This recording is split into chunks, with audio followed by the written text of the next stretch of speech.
Donc aujourd'hui, je suis ici à la demande de l'association France-Portugal Europe pour vous faire justement une présentation sur la participation du Portugal dans le cadre du centenaire de la bataille de la Lys, que c'est une très grande bataille dans la Somme, où il y a eu des milliers de Portugais qui sont morts, blessés en prison. Et donc c'est pour ça que je suis ici pour cette exposition. Donc il m'a demandé de faire une exposition.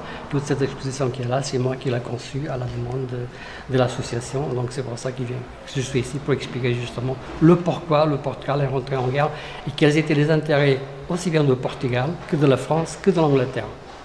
Cela fait exactement 1 an et 3 mois que je suis en fonction en tant que consul général du Portugal à Bordeaux.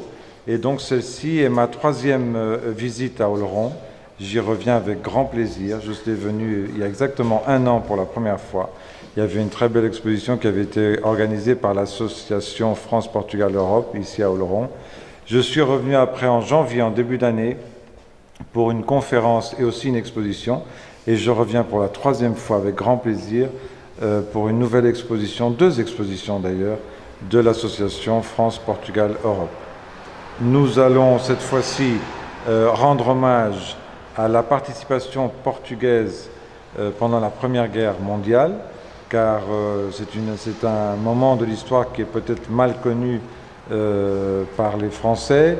Le Portugal est entré dans la guerre aux côtés de la France, et donc beaucoup de soldats portugais se sont rendus en France et se sont battus aux côtés de la France et sont tombés pour la France, notamment dans la région de Flandre.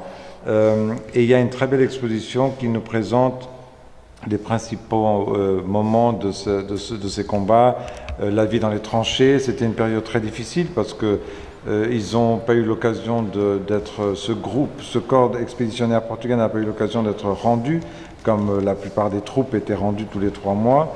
Et donc ils sont restés une longue durée ici en France, ils se sont battus aux côtés de la France, comme je vous ai dit.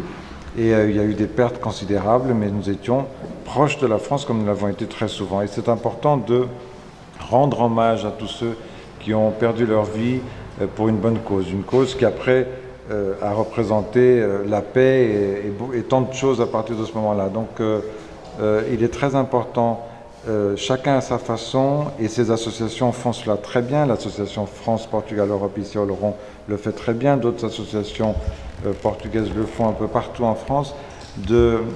C'est un devoir de mémoire que nous avons tous vis-à-vis de cette période de l'histoire et vis-à-vis des Portugais. Donc chaque association à sa façon, en organisant ces petites activités culturelles, d'expositions, de conférences, de projections de films, est en train de rendre hommage à tous ceux qui sont tombés pour la France, est en train de maintenir cette mémoire qui est indispensable pour nous souvenir de ce qui s'est passé.